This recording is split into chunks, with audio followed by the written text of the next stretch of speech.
우리 다 같이 오늘 우리에게 주신 하나님의 말씀 우리 같이 봉독해야죠. 하나님의 말씀. 오늘 욥기 30장 16절로 31절 말씀. 욥기 30장 16절로 31절 말씀.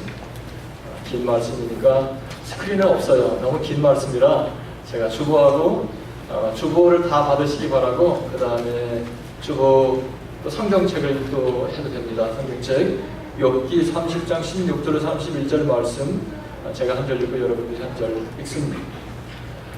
이제는 내 생명이 내 속에서 녹으니 환난 날이 나를 사로잡음이라. 밤이 되면 내 뼈가 쑤시니 나의 아픔이 쉬지 아니하는구나. 그가 큰 능력으로 나의 옷을 떨쳐버리시며 나의 옷깃처럼 나를 휘어잡으시는구나. 하나님이 나를 지능 가운데 던지셨고 나를 티끌과 재갈게 하셨구나. 내가 주께 부르짖으나 주께서 대답하지 아니하시오며 내가 섰사오나 주께서 나를 돌아보지 아니하시나이다. 주께서 돌이켜 내게 자복하게 하시고 힘있는 손으로 나를 대적하시나이다. 나를 바람 위에 들어 불려가게 하시며 무서운 힘으로 나를 던져버리시나이다. 내가 아나이다. 주께서 나를 죽게 하사 모든 생물을 위하여 정한 집으로 돌려보내십니다. 그러나 사람이 넘어질 때에 어찌 손을 펴지 아니하며 재앙을 당할 때에 어찌 도움을 부르짖지 아니하니까. 고생의 나를 보내는 자를 위하여 내가 울지 아니하였는가. 빈궁한 자를 위하여 내 마음에 근심하지 아니하였는가. 내가 복을 바랐더니 화가 왔고 광명을 기다렸더니 흑암이 왔구나. 내 마음이 들끓어 고요함이었구나. 환난 날이 내게 임하였구나. 나는 햇볕에 쬐지 않고도 검어진 피부를 가지고 걸으며 회중 가운데 서서 도움을 부르짖고 있느니라. 나는 이리의 형제요 타조의 거시로구나. 나를 덮고 있는 피부는 검어졌고 내 뼈는 열기로 말미암아 탔구나. 내 수금은 통곡이 되었고 내 피리는 내 목이 되었구나.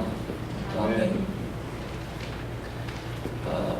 오늘 본문의 말씀은 지난 금요일 날 큐티 본문이죠. 저는 이 지난 금요일 큐티 본문 욥기서 30장 16절로 31절 말씀을 이렇게 묵상하면서 썬뜻 제 머리에 스쳤던 한 단어가 있는데요. 여러분 롤러코스터 모르는 분 없죠? 갑자기 왠지 몰라도 롤러코스터 갑자기 선뜻 욥의 이 참 파란 많은 욥의 인생을 생각하면서 롤러코스터가 떠올랐습니다. 조지아도 롤러코스터 탈 수 있는데 있어요. 식스플래그 오브 조지아. 저는 23년 살면서 제가 식스플래그 오브 조지아를 제 기억에 아마 딱 한 번 가는 것 같아요. 지금부터 한 20년 전 정도에 우리 아이들이 한 7, 8살 됐나? 8, 9살 됐나? 근데 그 뒤로 제가 거기를 가는 순간에 내가 살면서 다시는 마침 오지 말아야 될 곳이 이곳이구나. 그리고는 절대 거기는 안 갑니다. 절대 안 가요. 올랜도에 가도 디즈니랜드에 롤러코스터 타는 데가 있죠. 제가 롤러코스터는 안 탔어요. 거기는 도전을 못 해보고 그 비스무리한 거를 타고 그게 떨어지는데 그 기분은 아주 매우 더럽더라. 다시 기억하고 싶지 않은. 내가 왜 그거 다음에 뭐 또 이렇게 굴소 같은데 물이 흐르려 하는데요. 거기를 타다가 또 그냥 타고 내려오는 것도 이건데 갑자기 끝에는 또 그냥 막 떨어져요. 그래서 그때 이후로 제가 기억에 식스플래그 오브 조지아나 롤러코스터에 생각지 않습니다. 나는 욥의 일생을 보면서 롤러코스터 같은 인생, 욥의 일생 이런 생각이 들었습니다. 롤러코스터는 이 하늘에다가 기차 철로를 이렇게 하늘에 막 만들어 놓고 기차가 그냥 독수리가 창공을 향해서 비상하듯이 팍 차고 올라가다가 낙차가 크면 클수록 뭐예요? 그거 멋진 롤러코스터지요. 급격하게 떨어지는 것. 그러니까 욥의 일생도 제가 지난 주간에 묵상했던 말씀이 욥기 29장부터 이제 31장까지가 욥이 하나님 앞에서, 친구들 앞에서 마지막으로 자신의 의로움을 호소하고 억울함을 호소하는 그런 이제 말씀이었어요. 그런데 그 말씀을 묵상하면서 지난 주일에 제가 여러분과 함께 말씀을 나눴던 욥의 그 장엄한 선포는 찾아볼 수 없었습니다.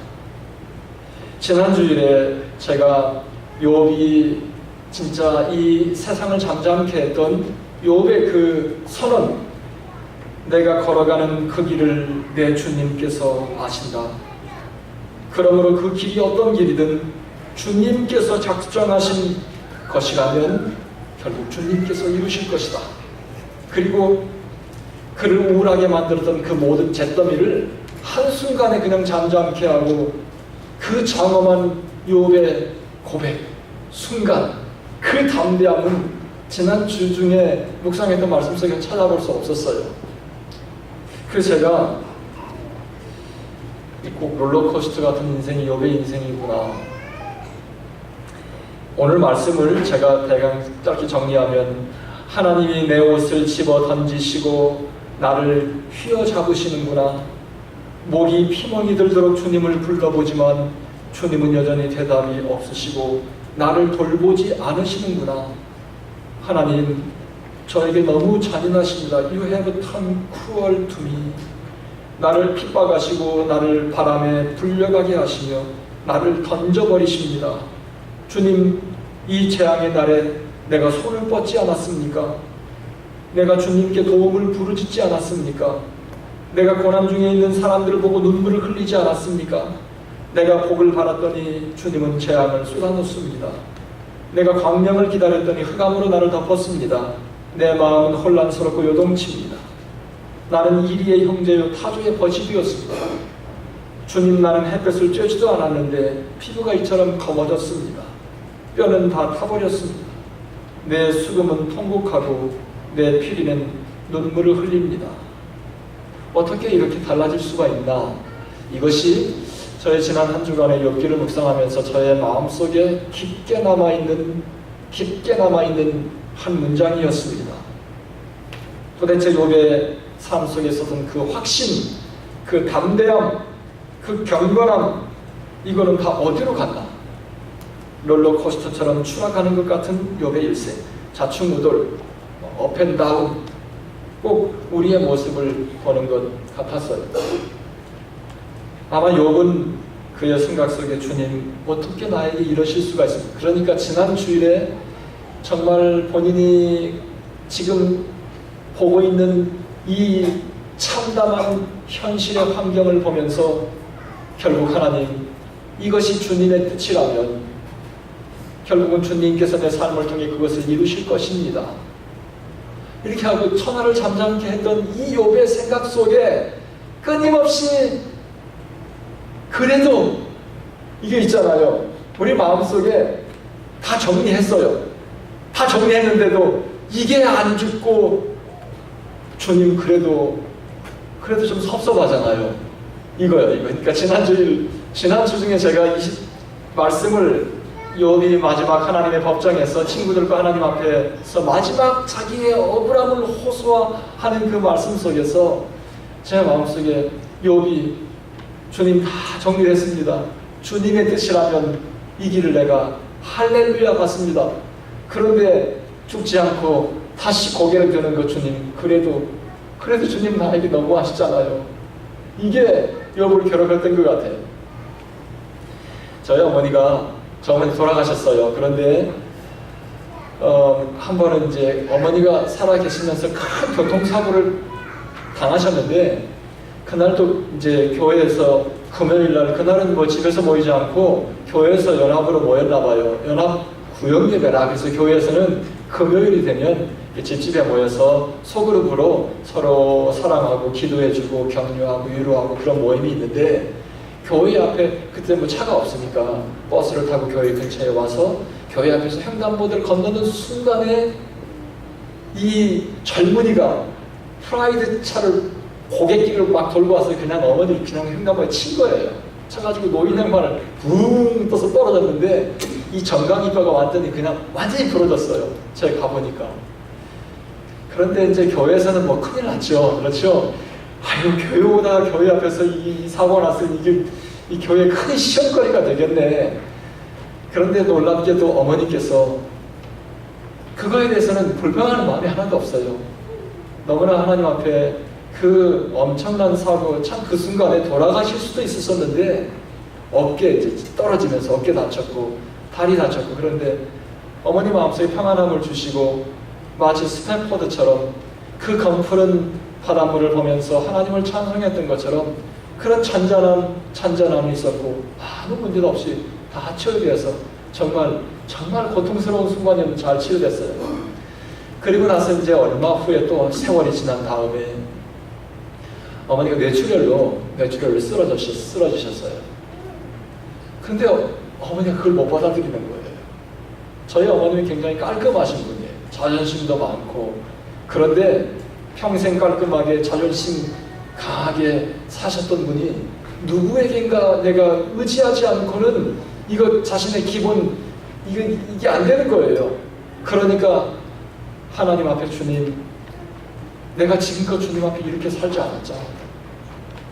내가 지금까지 내 마지막을 보내면 안 되잖아요. 이것이 끊임없는 아버지를 괴롭혔던 질문이에요. 나중에는 막 믿음 생활 자체까지도 회의를 느낄 만큼 내가 주님 앞에 이렇게 안 했는데 왜 주님은 나를. 그런데 결국은 이제 제가 미국에서 국제전화도 하고 해서 다시 한번 하나님 앞에 돌아오는 놀라운 은혜가 있었습니다. 그런데 제가 이 욥의 고난을 보면서 그것이 갑자기 떠올랐어요. 욥은 하나님 앞에 그리고 친구들 앞에서 마지막 변론하면서 그의 마음속에 끊임없이 그를 괴롭혔던 것이 섭섭함, 좀 서운해. 하나님 섭섭합니다. 서운합니다. 제가 지난 금요일날 말씀을 묵상하면서 오늘 주일날 우리 효들과 함께 서운함, 섭섭함에 대해서 좀 같이 나눠야 되겠다 생각을 했습니다. 여러분, 우리는 살다 보면 수도 없이 섭섭하고 서운한 일이 많죠.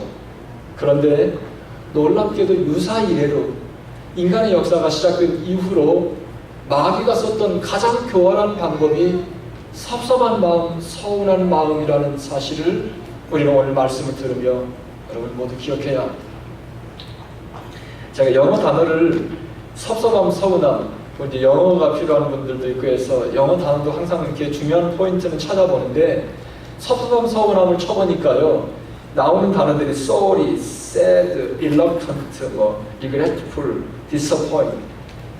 여러분, 영어로는 서운하다는 말을 표현할 길이 없는 거예요. 서운한 거는 쎄한 것도 아니죠. 슬픈 거 아니야. 우리 한국말의 표현은 정말 기막혀요. 서운해. 이거는 뭐라고 나쁜 것도 아니고 슬픈 것도 아닌데 뭔가 표현할 수 없게 마음에 뭔가 있는 것, 이거 그래도 이런 거 아니야. 어쨌거나 그래서 제가 생각해보니까 그래도 디서포인트가 좀 나은 것 같아. 좀 실망되는 거 기도를 했는데 좀 실망이 돼. 이럴 때 섭섭한 거야. 그래서 첫 번째 제가 욥의 이 고난 속에 욥을 끊임없이 괴롭혔던 그 섭섭함, 서운함, 이걸 묵상한 첫 번째, 섭섭한 마음은 마귀가 흘리고 가는 것이다. 섭섭한 마음은 disappoint는 comes from devil이에요, devil. 하나님께서는 우리에게 섭섭한 마음 주시지 않는다는 거예요. 하나님은, 성령님은 오히려 우리의 마음속에 항상 우리가 생각할 때 섭섭하고 실망되고 슬프고 기분 내키지 않고 그럴 때마다 성령님은 우리의 마음속에 그럴 수 있는 거예요. 만약에 여러분 탕자가 아버지 재산을, 아버지가 평생 정말 피땀 흘려 모은 재산을 이놈이 어느 날 달라고 하더니 데리고 갖고 나가가지고 다 탕진에만 먹고 거지가 돼가지고 들어왔어요. 만약에 아버지의 마음이 서운한 마음이 있었으면 빌어먹을 놈 이렇게 했을 거예요. 아버지 재산 내가 다 날려먹고 무슨 얼굴로 들어왔냐고. 그런데 아버지는 그렇지 않았거든요. 아버지는 신발을 벗고 아들을 기다리고 있다가 달려나가서 아들을 품에 안고 목욕을 시키고 옷을 갈아입히고 잔치를 개설하고 성령님의 생각, 아버지 하나님의 생각은 아무리 기막힌 실수를 했어도 인간은 그럴 수 있다. 인간은 기계가 아니기 때문에 그럴 수 있는 거야. 실수했어도, 돌이킬 수 없는 실수를 했어도 인간은 용납할 수 없어. 인간은 섭섭하고 분노에 슬퍼. 하지만 하나님은 그래도 강도도 용서해 줬잖아요. 예수님 십자가에 돌아가실 때 옆에 있는 강도 흉악범이야. 이건 십자가로 죽어 마땅한 십자가 당연한 이 죄수. 이 사람도 그 죽기 직전에 하나님 앞에 나도 낙원에 있게 해주십시오. 그러니까 네가 오늘 나와 함께 낙원에 있으리라. 하나님께서는 그런 분이에요. 그런데 마귀는 우리의 마음속에 이 섭섭한 마음을 어떻게 살짝 흘리고 가는 거예요. 흘리고 간다. 이 말이 딱 맞아. 흘리고 간다. 그래서 마귀를 이 섭섭마귀라는 말 들어봤어요? 여러분의 마음속에 서운한 마음이 살짝 든다? 아니면 섭섭한 마음이 든다? 남편에게, 아니면 아내에게, 아니면 자식에게, 아니면 부모에게, 아니면 친구에게, 아니면 성도는 성도에게, 목사는 성도에게, 성도는 목사에게 서운한 마음이 들면 이건 뭐예요? 성령님이 주시는 생각이 아니라 누가? 섭섭마귀라고 해야 돼. 그래야 안 잊어버려. 섭섭마귀. 이 섭섭마귀가 내 안에 들어와도 나갑니다. 이걸 얼른 캐치해야 돼요. 하나님을 절대 섭섭하기 한 마음을 주시지 않아요. 마귀가 그것도 살짝 뿌려놓는다. 여러분, 이것은 유사이래로 마귀가 썼던 방법이에요. 슬쩍 흘리는 것. 우리의 생각 속에 살짝 흘리기만 해요. 그러면 그 다음부터 부채질해서 키우는 것은 우리 자신이에요. 마귀가 하는 것은, 마귀가 하는 교활한 그 마귀의 이 계획은 우리를 뭐 칼을 들고 어떻게 해치는 것보다 더 무서운 것은 죽는지 모르게 죽이는 것, 무너지는지 모르게 무너지게 하는 것, 완전히 폭삭하는지 모르게 어느 날 갑자기 완전히 붕괴하게 하는, 이게 무서운 게 마귀의 수법이에요. 이건 뭐냐? 섭섭한 마음을. 우리는 살면서 나 혼자 살 수 없어요. 모든 인간관계 속에서 살아가는데 인간관계 속에서 항상 문제의 가장 근본에 자리 잡는 건 서운한 마음입니다. 부부도 서운한 마음 때문에, 서운함은 뭐예요? 뭔가 말할 수 없어. 이걸 말하기도 그래. 뭐 시댁과의 관련된 문제, 뭐 처가집과의 관련된 문제, 뭐 누구와의 관련된 문제에서 이건 자존심 상해서 말할 수도 없는 문제로 서운한 마음이 들면서 이게 큰 다른 데로 터지는 거예요. 그렇죠? 자기 틀린 말이에요. 에덴 동산에서 아담과 이브를 무너뜨릴 때도 이 마귀가 썼던 방법이에요. 창세기 3장 1절에 보면 뱀이 여자에게, 마귀가, 데블이 뱀에게 피조물에 들어갔어요. 그래서 뱀이 여자에게 물어 이르되 하나님이 그 다음에 가질 거예요. 참으로 너희에게 동산 모든 나무의 실과를 먹지 말라 하시더냐. 여러분, 마귀가 쓰는 말이 뭔 줄 아세요? 비스무리하게 다 해요. 하나님이 했던 말씀 뭐 다 하는데 그 중에 어떤 말이 들어갔어요? 제가 하이라이트 한 말. 참으로. 이거를 NIV 성경은 really, 그 다음에 여기 저 NASB 성경은 indeed. 미국 사람들이 쓰는 말이죠. 정말로 할 때 뭐 really도 있지만 indeed 이렇게 하잖아요. 근데 뱀이 여자에게 하나님이 정말로 그렇게 말했다는 거지. 뭐라고요? 동산에 있는 열매를 먹지 말라고 했던 말이지, 이게 한 게 아니라 뭐라고요? 모든 나무 열매를 먹지 말라고 했다는 거지. 이 말은 마귀가, 데블이 뭐를 기대하면서 지금 이 말하는 거예요? 이브의 마음속에 섭섭한 마음이 들도록 유도하는 이 마귀의 수법이에요. 웨펀. 마귀의 비기스트 웨펀 뭔 줄 아세요? 칼이 아니에요. 섭섭한 마음이 들도록 살짝 흘려놓는 것. 정말로 하나님이 동산에 있는 모든 나무 열매 먹지 말라고 했다는 거지. 그러면 너희들 뭘 먹고 살란 말이야? 하나님 정말 섭섭하네. 하나님 참 나쁜 분이네. 이런 마음이 들도록 이 마귀가 이브에게 살짝 그 말을 던진 거예요. 그러니까 이 이브가 한 말을 또 걸작이에요. 뭐라고 하냐면 대답하기를 우리가 동산에 있는 나무의 열매를 먹을 수 있지만 동산에 있는 나무의 열매는 먹지도 말고 만지지도 말라고 하셨어. 먹는 날에는 죽을 것이다. 그러니까 유일다이가 아니에요. 근데 이 이브는 하나님은 먹지도 말고 만지지도 말라 그러지 않았어요. 그냥 절대 먹지 말라 그랬어요. 그것만 먹지 말라 그랬어요. 먹는 날에는 you surely will die. 유일다이가 아니야. 너는 죽을 것이다. 이게 아니라 너는 반드시 죽는다. 그런데 이브가 죽을 것이라고 했어. 그러니까 마귀는 그 찬스를 놓치지 않고 그냥 결정타를 날리는 거예요. 창세기 3장 4절 6절에 보면 거짓말을 합니다. 뱀이 여자에게 이르되 그 다음에 읽어 시작. 너희가 결코 죽지 아니하리라. 이 마귀가 하나님이 하신 말 You surely will die. 마귀가 하나님이 한 말을 자기가 살짝 그 다음에 너희가 그것을 먹는 날에는 너희 눈이 밝아져 하나님과 같이 되어 선악을 알 줄 누가 알았다. 하나님이 아심이니라.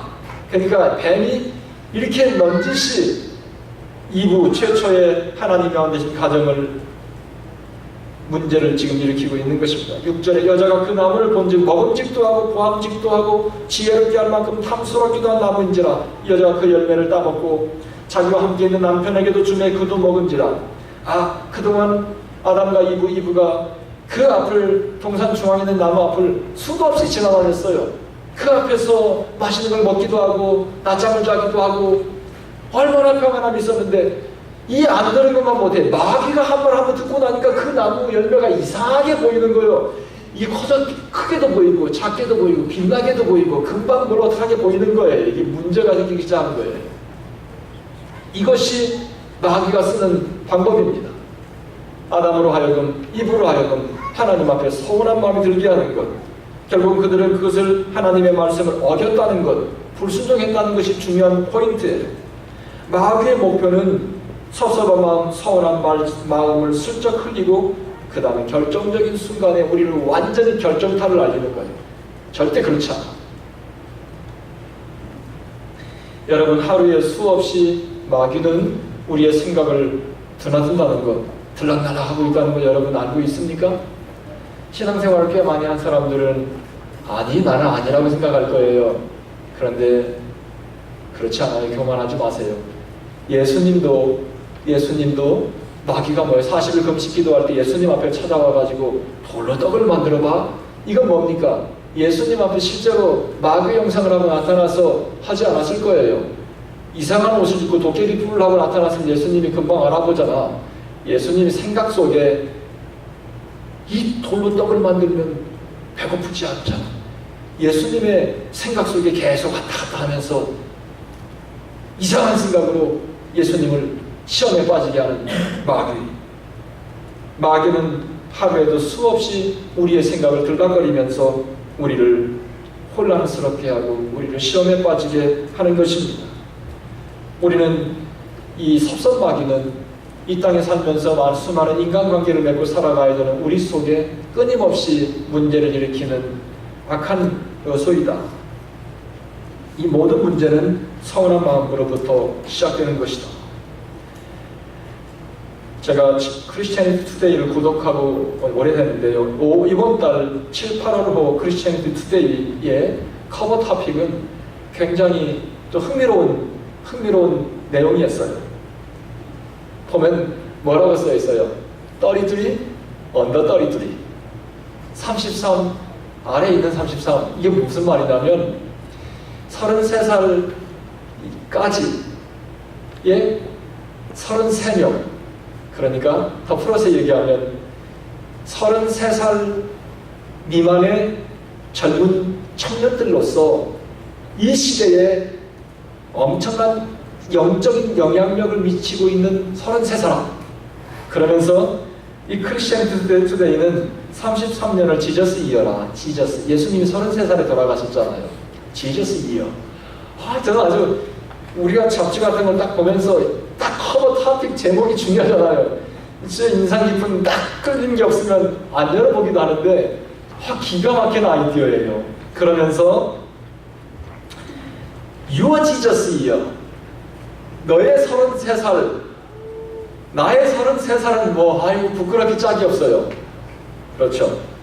그 크리스천 투데이 그 매거진의 매니징 에디터 캐틀린 빌이라고 BT 그 편집 후기에 보면은 이렇게 그분이 그 편집 후기를 이렇게 시작합니다. You can accomplish a lot by age 32. 그 다음에 뭐예요? Just look at Jesus. 당신은 33살까지 엄청난 일을 이룰 수 있습니다.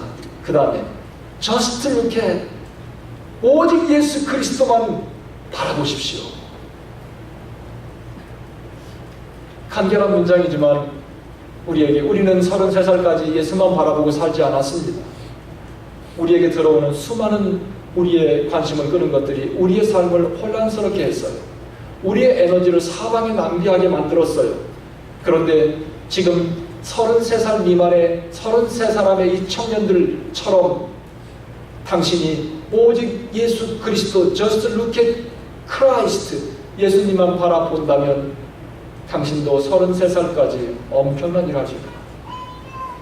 그러면서 이 크리스천 투데이는 밀레니엄 세대에 대하여 집중적으로 재조명했습니다. 왜냐하면 그 나이대가 밀레니엄 세대이기 때문에 보니까 80년대, 90년대 태생들, 그러니까 베이비 부모, 제가 베이비 부모, 1950년대생들 이후 베이비 부모가 난 자식들이 80년대, 90년대 우리 자식들 세대예요. 이 밀레니엄 시대의 특징은 디지털 시대다. 이 사람들은 뭐 인터넷이나 아니면 트위터나 페이스북 이런 것들이 그들의 삶의 기본이에요.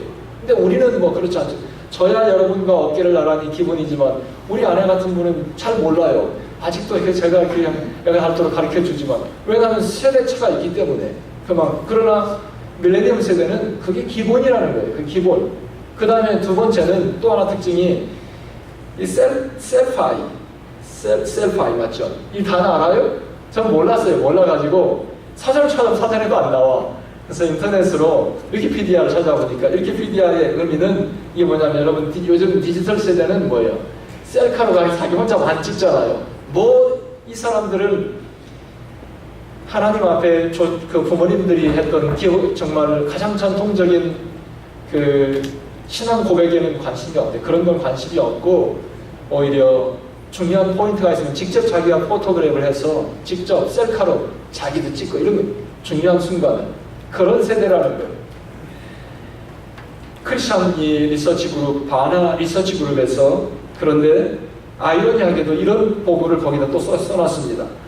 아메리칸 밀리엄 세대 크리스천들은 지금 80, 90년대 아메리칸 밀레니엄 세대는 크리스천들은 다른 어떤 세대보다도 그들의 신앙에 대하여 더 열심히 나누고 있다.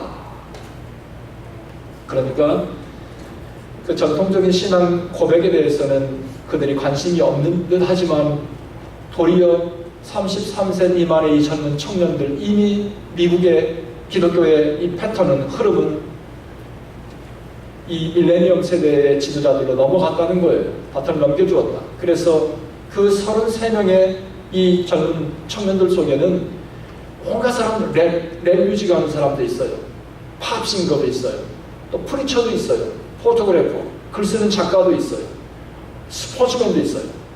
온갖 사람들이 그들이 자기의 전문 일을 하면서 하나님의 복음을 잔잔하게 이 세상에 영향력을 미치고 있는 그 젊은이들을 이번에 잡지는 집중적으로 소개하고 있었습니다. 저는 그 중에서 제가 다 말할 수는 없고 제 눈에 딱 들어왔던 두 사람을 여러분에게 소개하면은 첫 번째는 한국 2세 에디 리라고 하는 코리안 세컨 제너레이션 얼바인 캘리포니아에 사는 이 에디 리라고 하는 사람은 28살이에요. 28살인데 아버지 어머니는 교수님이었고 하버드대를 졸업했고 오바마 행정부에 들어 취직이 돼서 거기서 근무하다가 2012년에 백악관을 떠났어요. 백악관을 떠나게 된 계기는 그가 그토록 그동안에 살면서 마음속에 품고 앞으로 미래의 자기 꿈을, 자기 일생을 바치려고 다짐했던 그것이 자꾸 그를 괴롭히는 거예요. 이 어둠의 세상, 내가 백악관에 평안하게 안주하고 있으면서 있어야 될 사람이 아닌 거야. 결국은 2012년에 그는 해외학원을 떠나서 자기 브라더와 그 다음에 하버드 메디컬 스쿨의 자기 친구와 세 사람이 주빌리 프로젝트를 시작했어요. 주빌리 프로젝트는 성경에서 나온 아이디어인데 The Year of Jubilee, 희년, 구약의 신년은 유대인의 관습이에요. 매 50년마다 매였던 종들은 다 다시 집으로 돌아가요. 다 풀려져. 빚진 거 다 이제 탕감받아. 모든 세상이 하나님의 창조의 자유로 다시 회복되는 것. 이 The Year of Jubilee, 주님의 해. 그러면서 이 엘리리라고 하는 청년이 자기 브라더와 친구와 함께 이 주빌리 프로젝트를 하면서 유튜브에 회원으로 같이 조인해서 응원하고 있는 사람들이 10만 명이 넘어서 이 시대에 미국의 큰 영적인 이 젊은이들의 영적인 흐름에 영향력을 미치고 있는 한인 2세라서 제가 소개를 하고, 두 번째 사람은 우리가 잘 아는 릭 부어치치라고 하는 호주 사람이 호주 태생 사람입니다. 릭 부어치치는 여러분 잘 아시는 것처럼 팔다리가 없는 사람이에요. 이 사람은 31살 호주 사람이고 태어나면서부터 팔다리가 없고, 그러나 누구보다도 행복하고 보람있고 의미있게 지금 살아가고 있고, 결혼을 했고 그 다음에 아들도 있고. 근데 이 사람이 릭 부어치치가 했던 말이 이런 말이 있습니다. 거기에 소개되어 있는데, 하나님이 나에게 이 고통을 주신 것이 아닙니다. 마귀가, 에니미가 망가뜨리려 한 것을 하나님이 선하게 바꾸셨다는 것을 나는 알고 있습니다. 사랑하는 성도 여러분, 팔다리가 없는 그는 어려서 자기의 이 이상한 몸을 보면서 비관하고 자살을 기도했던 사람이에요. 그러나 정말로 주님을 만나면서 자기 눈이 바뀌고 자기 삶의 의미를 발견하고 그는 새로운 인생의 전기를 마련하게 되었다. 이제는 전 세계를 누비면서, 여러분 사지 멀쩡한 저는 만나지 못할 사람들을 릭 부어치치는 만나면서 세계의 시대에 찬 사람, 희망을 상실한 사람, 삶의 의욕을 상실한 사람, 그들에게 찾아가서 희망을 선물하고 삶의 의욕을 선물하고, 제가 여기 사진에 소개한 거는 싱가포르에 7번이나 갔대요. 빅 오디토리움에 가서 사람들에게 챌린지하고 있어요. 사랑하는 성도 여러분, 많은 사람들은, 아니 자신까지도 자신이 팔다리가 없는 것을 수치스럽게 생각하고 비관하고 낙심하고 삶의 의미를 상실했었지만 하나님을 만나고 그의 삶은 바뀌어졌습니다. 그는 라이프 위다우트 림, 팔다리가 없는 삶이라는 사역을 이끌며 이 세상에 큰 영향력을 행사하고 있는 31살 먹은 젊은이입니다. 마귀는 우리를 망가뜨리려고 우리의 약점을 찾아와서 살짝 불만 갖게 만듭니다. 나의 환경, 나의 신체적인 조건, 나의 어떤 여러 가지를 나에게 떠올리면서 생각나게 하면서 집중하게 하면서 나로 하여금 한숨 짓게 하고 나로 하여금 원망하게 만들고 낙심하게 합니다. 그러나 성령님은 오늘도 우리를 희망으로 부르고 계십니다. 두 번째, 마귀는 이 섭섭한 마음을 뿌리고 간다 했어요. 그런데 두 번째, 하나님은 결코 우리를 섭섭하게 하지 않으신다. 저는 50대 중반을 지금 이제 넘어섰어요. 50대 중반을 넘어서면서 요즘에 제가 문득 운전하면서 아니면 집에서 쉬고 있다가 TV를 보다가 밥을 먹다가 아니면 밖에서 내가 어디 있다가 문득 내 생각이 떠오르는 게 참 신기하다. 내가 에덴스에 와서 이렇게 17년을 보내고 있는 이게 참 신기한 거예요. 참 신기하다. 나는 우리 아내에게도 제가 이번 주간에도 운전하고 로프텐을 달리다가 여보 정말 신기해. 내가 여기 와서 이렇게 오랜 세월 동안 에덴스에 있으리라 누가 생각했겠어요. 그러나 저는 하나님께서 가장 최고의 자리에 가장 퍼펙트한 곳에 나를 이곳에서 보내셨고 이곳에서 나의 목회를 보내고 있다. 50대 중반을 넘어가면서 저는 기도 제목이 하나 생겼습니다. 이제 목회 후반전에 제 생각 속에 박 목사이지만은 목회 후반전에 몰입했다. 이제 거의 17년 여기서 보냈으니까 앞으로 목회 후반전 하나님, 목회 후반전 수치스럽게 목회 은퇴하지 않고 은혜롭게 영광스럽게, 항상 이 후반전이 문제잖아요.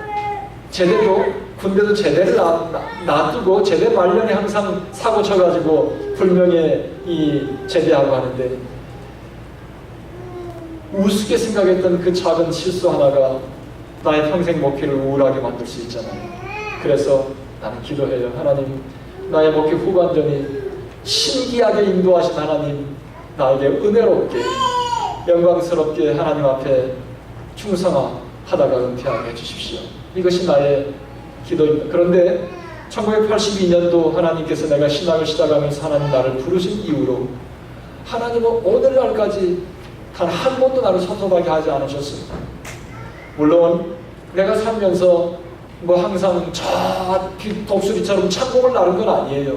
어떤 때는 천하가 나를 흔들 수 없을 만큼 내 안에 당당하고 담대하고 확신에 찬 그런 믿음과 확신이 있었을 때도 있었지만, 어떤 때는 깊은 어둠의 계곡을 헤매며 낙심하고 절망하고 있었을 때도 있었습니다. 그러나 주님께서는 지난날 1982년부터 지금까지 30년이 넘도록 한 번도 나의 삶 속을 섭섭하게 인도하시지 않으셨다. 나는 내가 무엇 때문에 이렇게 하나님께서 나의 삶을 참 복되게 인도하시나 이런 생각을 해보니까 다른 건 없어요. 내 마음속에 내가 한 가지 한 거 있다면 내 신지를 하나님 앞에 두었던 것, 이걸 한 것 같아. 이거 신지는 뭐예요? 등잔불을 켤 때 신지를 기름에 두면 불이 꺼지지 않아요. 내 신지를 이사야서의 말씀처럼 주께서 심지가 견고한 자를 평강의 평강으로 지키시니, 그 다음에 이는 뭐예요? 그가 주를 의리함이니이다. 신지를 두는 것, 주님 의지하는, 내 마음속에 내가 한 것이라고는 주님을 의지하는 것밖에 없어요. 내가 할 수 없습니다, 주님 도와주십시오 하고 항상 어떤 순간이든지 주님께 마지막 희망의 끈을 두었던 것, 나 이거밖에 없어요. 그런데 주님께서 언제나, 근데 또 그렇게 생각해봤어요. 그러면 네가 희망의 끈을 두었기 때문에 그것도 아닌 것 같아. 왜냐하면 주님과 우리와의 만남은 운명적인 만남이에요. 그러면서 요한복음의 말씀이 떠올랐어요. 요한복음 15장에 보면 15장 16절에 같이 한번 읽어요. 너희가 나를 택한 것이 아니오, 내가 뭐라고요? 내가 너를 택했다. 그러니까 우리와 나와 주님과의 만남은 내가 주님을 택한 것이 아니라 주님께서 나를 택했다. 그러니까 내가 깊은 계곡을 지나며 내가 새로운 날개를 치며 주님을 떠나갈지라도 주님은 나를 붙들었습니다. 그렇기 때문에 오늘날까지 주님께서는 내가 잘못된 길로 가면 회초리를 대서라도 나로 하여금 생명길로 가도록 후회하지 않도록, 섭섭하지 않도록 하나님께서 언제나 그런 길로 인도해 주셨으니, 자, 여러분들은 저를 보시고 하나님의 말씀을 못 믿겠거든. 하나님 절대 섭섭하지 않으시더라. 저의 일생 지나간 30년의 세월을 보면서 하나님, 우리 목사님의 삶을 섭섭하지 않게 인도하신 하나님, 나도 주님 앞에 희망의 끈을 둘래요. 내가 주님을 끝까지 의지할래요. 나를 먼저 주님께서 선택하셨잖아요. 운명적인 만남. 할렐루야. 여러분 일생 다가도록 우리는 운명같이 주님을 만나고 주님 앞에 나온 여러분입니다. 나는 내가 도망갈지라도 주님께서 우리를 기필코 하나님의 역사의 무대에 세워놓고야만은 하나님의 놀라운 역사가 우리에게 있다고 저는 믿습니다. 오늘 말씀을 저는 마무리하면서 잘 아는 캐더린 진러 모래의 발자국 시, 세상을 떠나 천국 가기 한 주 전에 나는 꿈을 꾸었네. 주님과 함께 파도 소리 들으며 하얀 모래 위를 거니는 꿈을, 그때의 하늘에서는 지난날 내 인생의 모든 것이 펼쳐지는 것을 보았네. 뒤를 돌아보니 모래 위에는 주님과 나의 발자국이 선명하게 있었네. 한 짝은 내 것, 다른 한 짝은 주님의 것. 그러나 내 인생의 환난의 때에 한 사람의 발자국만 보였네. 나는 주님께 물었지. 주님께서 나를 언제든지 떠나지 않겠다고 말씀하셨잖아요. 그런데 정말로 주님의 도움이 필요할 때 왜 저 혼자만 있었어요? 주님은 말씀하셨지. 나는 너를 결코 떠난 적이 없단다. 네가 어려움을 당해서 나를 더욱더 필요로 했을 때에 나는 너를 내 품에 안고 너와 함께 인생을 걸었지. 나를 품에 안고 가시는 하나님, 나를 등에 업고 가시는 하나님. 할렐루야. 여러분 오늘 이후로 여러분 마음에 소원한 마음이 들면 그거 마귀가 섭섭 마귀가 왔다. 우리는 나는 하나님께서 이 땅에 살아가는 동안 하나님의 큰 퍼즐 속에 피스 오브 퍼즐, 나는 하나님의 퍼즐을 완성하는 한 피스야. 어떻게 우리가 살아가면서 하나님은 나의 피즐을 어두운 구석에 넣을 수도 있고 밝은 곳에 넣을 수도 있고. 여러분 이제부터 이런 생각을 하세요. 나는 하나님께서 인도하신 곳에서 충성하고 하나님께서 공급하신 것으로 만족한다. 그러면 다시 한번 따라서 하나님께서 인도하신 곳에서 충성하고 하나님께서 공급하신 것으로 만족한다. 그러면 섭섭함이 있어요? 없어요? 절대 없습니다. 우리 일생 살아가며 나는 천국을 향해 걸어가는 천국의 노마드. 어찌 천국의 노마드의 삶 속에 섭섭함이 있을 수 있겠는가? 나의 일생 걸어가는 나의 일생은 내가 기뻐도 내가 슬퍼도 내가 실패 속에서 신음하고 있을지라도 하나님의 영광을 위해서 나의 일생은 소용되는 것이다. 하나님의 퍼즐을 위해서 완성되는 것이다. 사랑하는 성도 여러분, 이번 학기도 우리에게 많은 기대 속에 한 학기가 여러분 눈앞에 기다리고 있습니다. 우리는 이번 학기도 멋지게 주님의 퍼즐을 맞춰나갑시다. 원더풀한 픽처를 이번 학기 맞추면서 하나님 앞에 선물로 드리는 복된 여러분의 생애가 되시기를 주님의 이름으로 축원합니다. 기도하겠습니다.